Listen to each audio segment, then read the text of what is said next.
Hi, it's Tony Robbins. Happy New Year. Listen, how's your new year coming out so far? I know it's early, it's January 15th, and I thought I'd send you out this little video message because you know what that day means, don't you? January 15th is the cutoff. Statistics show that 95% of the people that actually made a New Year's resolution have already broken it by today. And that's if you even made a resolution. Now, if you're the exception to that, I'm thrilled for you, and I support you, and I say keep rocking it. But if you've missed, maybe I could drop you a quick little message or two here that can help you not only recover, but get way beyond just making some New Year's resolution and make some real lasting change in your life. I mean, think about it. Most people don't even make a resolution anymore. Why? Because they've made them from years and years and years, and they know they're not going to follow through. So after a while, who wants to disappoint yourself? Who wants to be upset with yourself? Why even bother to set a new standard for this year? You know it's going to be the same as last year. If you're the kind of person watching this right now and you've actually opened this email and you haven't shut me off already, then obviously that's not you. So the question is, what is it that makes us even want to make a resolution? I mean, it's an interesting question. Why is it at the beginning of a year we have this tradition? But it goes beyond tradition. It's something inside of us that makes us want to make things better. And I think part of it is the calendar gives us this idea that we could have a fresh start, that we could start from fresh and have this great victory. And it's really, the calendar itself is quite arbitrary. It's wonderful to use it, but if you didn't use it effectively, let's use the calendar to serve you today. Let's just see, what does it really take to make this thing happen? Because there's no denying that inside of you, the only thing that's gonna make you happy in the year ahead and the decades ahead is gonna be having you have an experience where on a regular basis, you feel like your life is making progress. If there's one thing I teach, and I wanna remind you of it, it's really simple. Getting things is not gonna make you happy. That's good news in a tough economy. It's a good reminder. It doesn't matter what you get. Doesn't matter whether it be money or opportunity. All those things might excite you for the moment. Even a relationship, as magnificent it may be, might be exciting for a while. But if you don't keep growing, that relationship isn't going to stay exciting. So the secret to real happiness is progress. Progress equals happiness. And if we can make progress on a regular basis, we feel alive. And that's why at the beginning of the year, we get this thing like, okay, I can have this fresh start. I could really do what my soul desires. I could expand. I could grow. I could improve. I could change. Or maybe better than change, I could progress. See, think about that. Progress is an aliveness to it, doesn't it? You don't have to work at changing. People say all the time now, well, I'm working on changing. Don't worry about it. You don't have to work on changing. Change is automatic.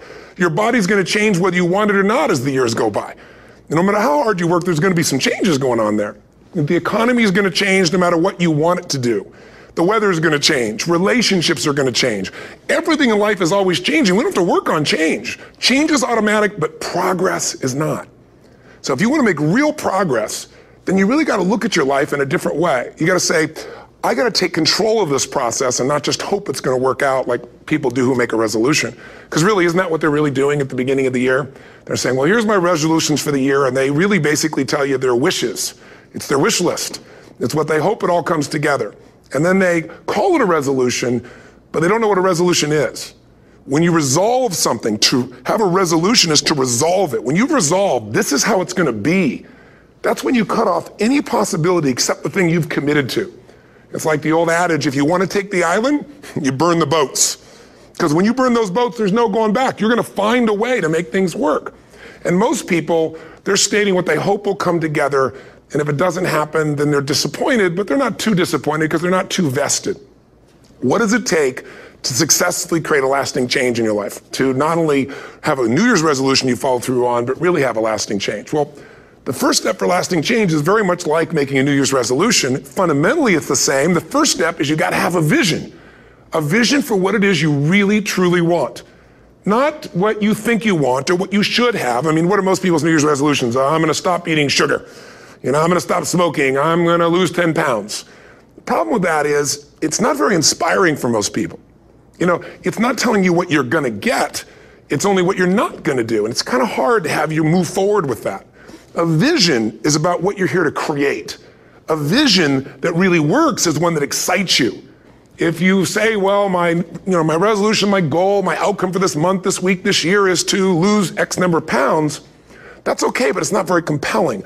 It has to be a compelling vision. It's got to have something that has the power to pull you, not something you have to push yourself to do. Those are two different kinds of motivation. Push requires willpower, and willpower never lasts. What will last is pull. Having something so exciting, so attractive, something you desire so much that you have a hard time going to sleep at night and you get so up early in the morning to rock it and take it to the next level. That's what you're looking to create. And that isn't easy to get.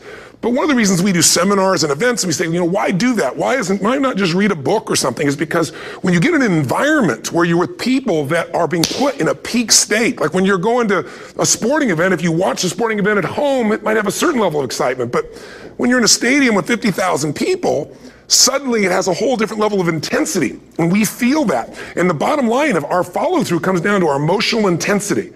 In a different state of mind, you're going to come up with a much better and a more exciting vision than if you're sitting on the couch going, okay, what are my new resolutions for this year? And you're doing it the morning after the new year has started and you're a little inebriated and the football game's on in the background.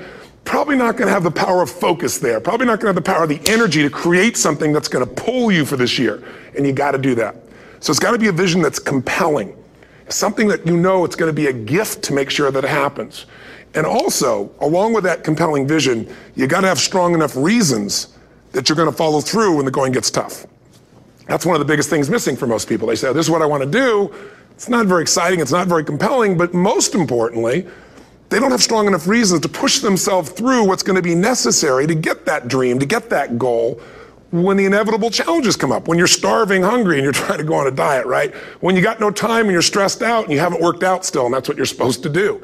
When the economy gets tight and what you thought you're going to do doesn't work, and so you give up on the goal instead of finding another way to get there. You don't let the fear take you over if you've got strong enough reasons. Those reasons can be positive, or those reasons can also be negative. They can be, if I don't do this, this is going to cost me. And if I do this, this is what I'm going to gain in my life. Reasons come first, answers come second.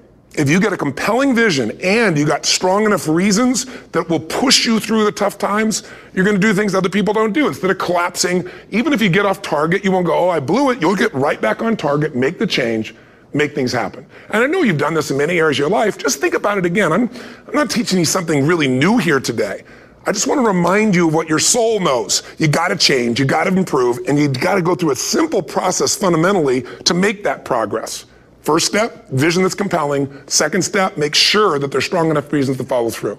Third step, you got to review it and feel it every day. I mean, anything. Have you ever had this happen in your life? Has there been anything in your life that you've ever wanted so badly? You were so desirous of it. You had such a hunger for it that you couldn't stop thinking about it. Could have been a career move, could have been when you were a kid, a car, it could have been a relationship, it could have been anything, but you were obsessed. You wanted to make this happen. You wanted to attract this to your life. You just wanted something. And you didn't even know how to get it. But it was so compelling to you. You kept thinking about it every day, envisioning it, imagining it, feeling it. And then stuff happened. And suddenly you started to attract people or situations to your life, and it just came together. Like, you didn't even have a total plan. It was just that it was so a part of your focus with so much intensity and emotion so often that it sensitized you to notice anything that could get you there. There's a part of your brain called the reticular activating system. For short, we call it the RAS. That part of your brain determines what you notice in the world. And it's really important because when you set a goal, when you get really clear on a vision, and there's strong enough reasons, and you review it enough, and it becomes a part of you, that part of your brain says, anything that relates to this, I need to notice. It's like, did you ever buy a certain kind of car, or maybe a certain outfit, and suddenly you see that car everywhere, or those outfits everywhere? Well, you know, the cars were always around, but why do you see it now? Because your RAS knows this is important, this is part of my world now. Similarly, when you really get clear, and it's compelling, and you're reviewing it every day, you've got strong reasons, and you're reviewing it every day, and you're feeling it, the brain becomes incredibly acute at noticing anything to get you to move forward. And so that's the power of this. So, you know, what do people do with a New Year's resolution? They come up with something they kind of want. It's not a compelling vision. They don't really have strong enough reasons, and they never review it again until they notice that they broke what they said they really want to make happen, because they didn't really resolve. If you resolve, you got the vision, it's compelling, you review it daily, and you feel it, you envision it, and you experience it. Simple as it sounds. Now, ultimately, what is this really about? Ultimately, if you're going to have lasting change in anything, you're really talking about just raising your standards. I mean, I always tell people, if you want to know how to change your life, I give it to you in 3 words, boring as it sounds: raise your standards. And what does that mean? Corny as it sounds. Raise your standards. Oh, thank you for the breakthrough thought, Tony. I'm glad I wasted my time watching this little email with you. But think about it. Lasting change is different than a goal. You don't always get your goals, but you always get your standards. Maybe it would help you is to think about it this way. I try to explain standards to people with a different set of words. Think of it as everybody in life gets their musts. They don't get their shoulds. Like, think about it. Most people have a list of shoulds, don't they? Don't you have a list of the shoulds, things you should do, you should follow through on? I should lose some weight, I should work out more, I should make more calls, I should respond more rapidly to my email, whatever, you know? I should get into the office earlier, I should be, more confident, whatever your should list is. People love to have their should list be met, but it's kind of like New Year's resolutions. If it does, it's really exciting, but if it doesn't, which is most of the time, it's a little disappointing, but you kind of know it's not going to happen. But when you decide something is a must for you, an absolute must, when you cut off any possible, you say, I'm going to find the way or I'm going to make the way. Human beings, when they resolve things, when they make a real resolution inside themselves, which is they raise the standard and they make it a must, they find the way. Think about it in your own life. Haven't you had some area of your life where you raise your standard and your life has never been the same? Maybe at one time in your life you smoked cigarettes, or you did something and you did it for years and you kept trying to change it and kept telling yourself I should. And then one day something happened.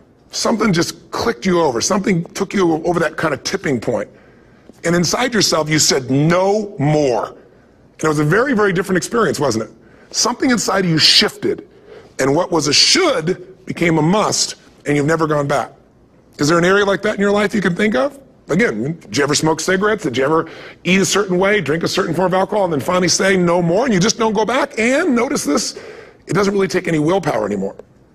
Because somewhere when we make this click, when we make something a must, we attach ourselves to it. It becomes part of our identity. And one thing I've learned in the last, 33 years of working with people from now over 100 countries, 4 million people, is human beings absolutely follow through on who they believe they are.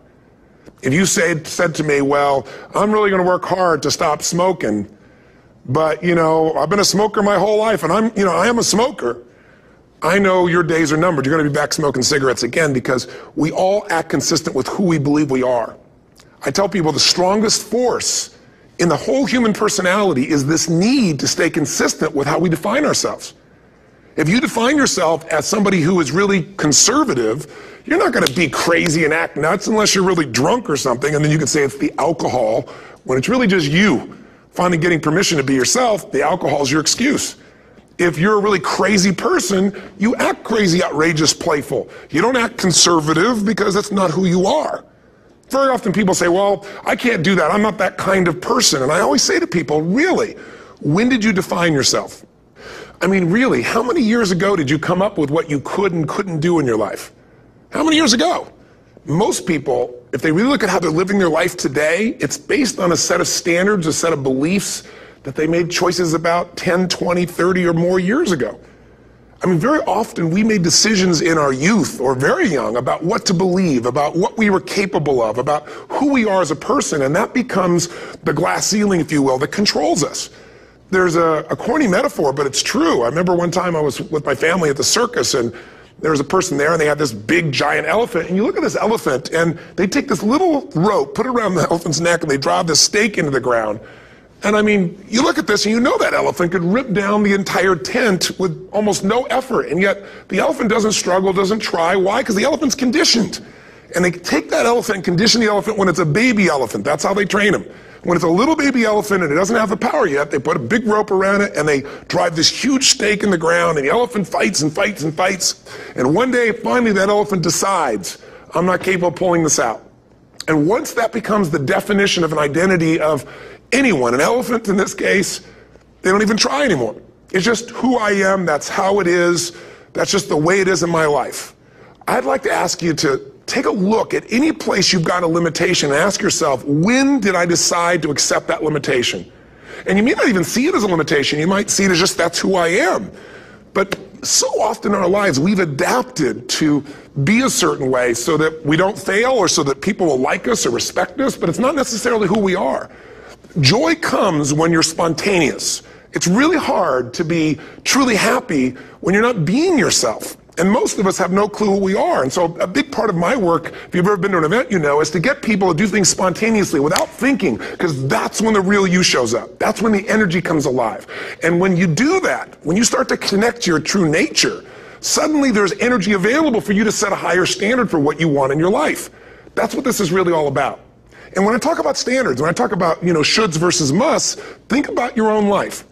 I know there have been areas in your life where some point in time you just shifted and you raised the standard and your life changed. Because whatever people have their identity attached to, they live. We live who we believe we are. That's just how it works. It's just kind of like, I'll give you an example. Look at your physical body. Your physical body today is an absolute reflection of only one thing. Not your goals, not your desires, but your standards.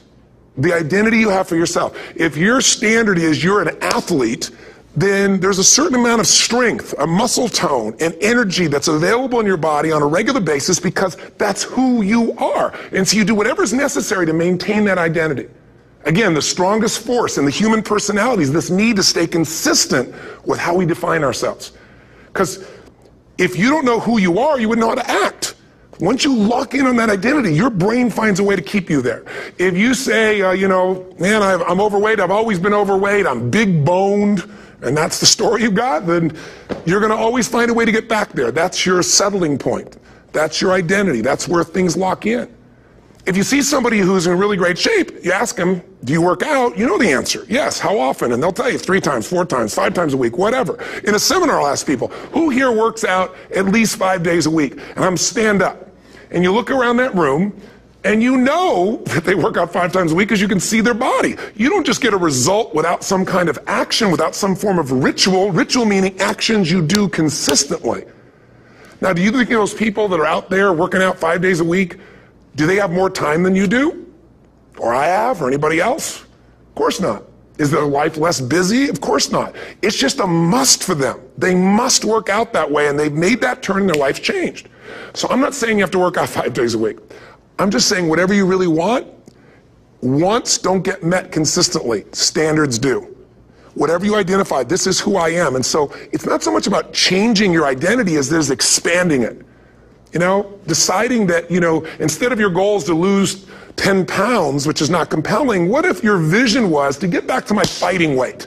This year, this month, this next 90 days, I'm going to transform my body. I'm going to take on a new challenge. I'm going to find some technique or strategy, there's a million of them, that can reframe myself where I want to feel younger, stronger, more vibrant than ever before. Here's my reasons. Because I want the energy to really make my life work. Because it's tough out there, and I want to be stronger than I've ever been before.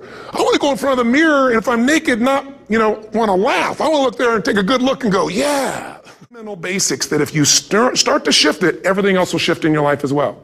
Some people, by the way, have to have more than enough money to do what they want, when they want, where they want, with whomever they want, contribute the way they want. And if that's their must, they find a way. I know that sounds overly simplistic, but it's true. Somebody once said you could take all the money in the world out of the hands of everybody, out of all the wealthy people in the world who are really successful, give it to other people. It wouldn't take too long, those people would have it back in their hands. It's not because they're manipulative, it's because they have a standard. Some are manipulative, don't get me wrong, but they've got a standard of what they're going to find a way to make happen. I'm just simply saying to you, take those 3 magic words and live them. Raise your standard. And if you really want to do it, then I'll tell you the most important secret. Have you ever done this? Have you ever told yourself you're raising your standard? Okay, I'm going to go make this happen. I'm going to go make this much money. I'm going to transform my kids. I'm going to create the ultimate relationship in my life. I'm going to transform my body, whatever it is. And then you don't have strong enough reasons and you don't use it. You don't follow through. It's because you didn't back up your standards with what makes those standards real, and that's rituals. Rituals are where the power is. Whenever we do our Robbins results coaching, and we say Robbins equals results, the way we get results with people, it's the same way if you listen to my Ultimate Edge program, or back in the old days, Personal Power, or if you went to one of my seminars. You know what I do is I take these huge challenges you got and we break them down into little bite-sized steps.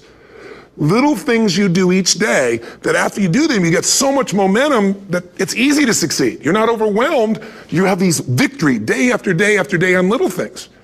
If you went through Ultimate Edge, I'm sure you learned about the hour of power, or the 15 minutes to be able to be fulfilled, or 30 minutes to thrive, where you literally just condition your body and emotion with a couple little rituals So it doesn't matter what's going on in your world, you feel that strength, and it's not fake, it's not some pump up, it's coming from inside you, and it works. Rituals define us. See, all the results in your life are coming from your rituals. They start with a standard and then have rituals that follow it up. Like, for example, if you are where you want to be physically, you have very different rituals than if you're not where you want to be physically. If you're overweight, you and I both know you got a different ritual than if you're physically fit. Completely different. You get up in the morning, what's the first thing you do if you're fit? Your shoes are there, you roll over, doesn't matter how you feel, you put on your shoes, you lace them, you start walking, or whatever that ritual is. If you're overweight, you roll over and you have a very different ritual. You might roll over several times to turn the alarm clock off. You go in and get your mocha, smocha, whatever, special coffee. You stop by at Starbucks, or whatever the case may be. You have your nice sugar muffin. It's supposed to be really nice for you. Whatever you do, it's a different ritual. If you have a great, passionate relationship, you have very different rituals in how you come home than if you have a lousy relationship. When you come home and the first thing you do is you're tweeting somebody, or you're emailing, or flipping on the news, or you don't even come home. What are the rituals? Whenever I study people that are successful, what I look for is what's the standard they hold themselves to, and then what are all those little rituals that add up? Because think about it. Success and failure are not giant events. They don't just show up. You don't just suddenly become successful or suddenly have this cataclysmic event that makes you fail. It may look that way, but failure comes from all the little things. It's failure to make the call. It's failure to check the books. It's failure to say, I'm sorry. It's failure to push yourself to do things physically that you don't want to do. And all those little failures day after day come together until one day some cataclysmic event happens and you blame that. That event happened because you missed all the little stuff. Do you agree with me? And success, by the way, is not some overnight event. It's all these little things. Success is having a vision. Success is making it compelling. Success is really seeing it and feeling it every day with strong enough reasons. Success is feeling the sense that I'm here to grow and I'm here to give something to the world more than just myself. Success is caring about other people. Success is calling and saying, I love you in the middle of the day for no damn reason. Or sending a note. That'll change your relationship. Have a ritual of something funny, playful, or a surprise you do. How many relationships are dead today because they have no surprise rituals anymore? You need to have some rituals, some cool things you do that nobody else does that gives you a better life than anybody else has. All the little stuff. That's where success comes from. In business, it comes from delivering more than anybody could imagine. All those little things add up. People go, wow, that's who I want to do business with. It's true in any area of your life. So if you look at somebody who's really successful and you think, wow, I mean, they're so amazing, they're such a genius, you got to dig underneath and you got to remember something. People are rewarded in public for what they've practiced for years in private. Myself and my business people say, how do you get up and speak? And you have no notes and you go for 3 days and nights and the room is like, everybody's wired and it's incredible. It's like a rock concert. How do you do that? How do you have that confidence? Well, it's not confidence, it's experience now. But I did so much behind the scenes and I still do to make things right. I mean, how many people would know that since the time I was 17 years old, before I walk out on stage, still do to this day, wouldn't need to do it, but I still do it, I never walk out there without being in an absolute peak state of mind. There are days my back is hurting, my throat was hurting, or I may have had a challenge, or my father passed away, and I've still got to deliver for these people because my standard is give my all every time. Every event has to be better.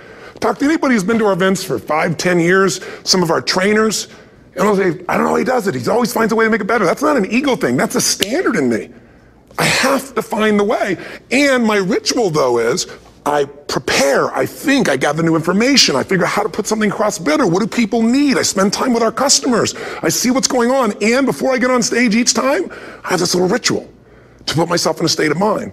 And I did it starting like 17 years old. I started doing it. I'd say, I now command my subconscious mind. And I say this out loud several times, this little phrase, set of phrases, as an incantation to kind of condition my mind and body. And I'd say, I now command my subconscious mind to direct me in helping as many people as possible today by giving me the strength and the emotion and the humor and the brevity, whatever it takes to show this person and help this person change their life now.